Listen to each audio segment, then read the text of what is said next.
I'm Ryan Kruger. Tonight, a lot of you are raising questions on our Facebook page about whether or not Atlanta police followed protocol when they shot and killed a man during a SWAT standoff late in December.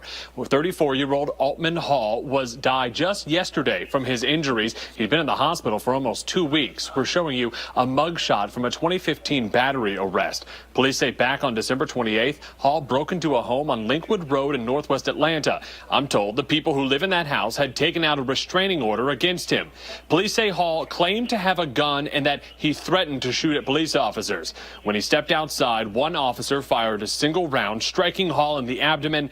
A later search found he did not, in fact, have a gun. Activists immediately called for that officer to be fired and charged. Tonight, I spoke with former Nashville police officer Vincent about what might have been going through the minds of those officers at the time.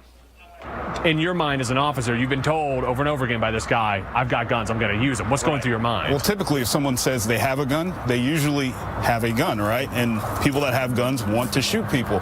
So you can't take that lightly to say maybe this guy's just crazy off his meds or something like that he doesn't have a gun. You have to take that threat serious. Since it turns out he didn't have a gun, GBI is obviously going to be investigating this. What would you want to know if you were the investigator looking over this case to say if this was justified or not? Well, I've been in that situation, right, where I've had to almost use deadly force.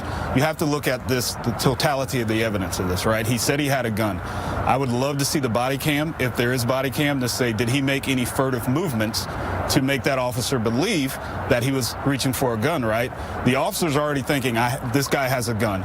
If he reaches for his waistband or behind his back, in an officer's mind, he's thinking he's going for a gun, and it only takes a split second for him to pull the trigger on that officer. Anything that you would look at where you would say, okay, maybe the officer was in the wrong? It would depend on the individual's movements up until the time of the shooting, right? If he came out with his hands up, then of course you want to question that. If he was just standing there and just rambling on, you would want to question that, because although you want to contain the situation, that at that point is not a deadly force situation. Only until you believe that immediate threat is there that it becomes deadly force.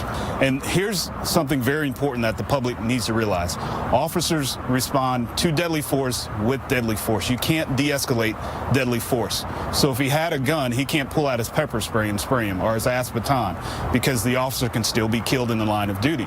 So you meet deadly force with deadly force.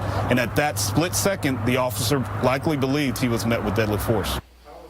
And we did a little digging into Altman Hall's past. We found out that he actually did time in a Florida prison on gun and drug charges. He was also arrested in the city of Atlanta back in 2015 for battery.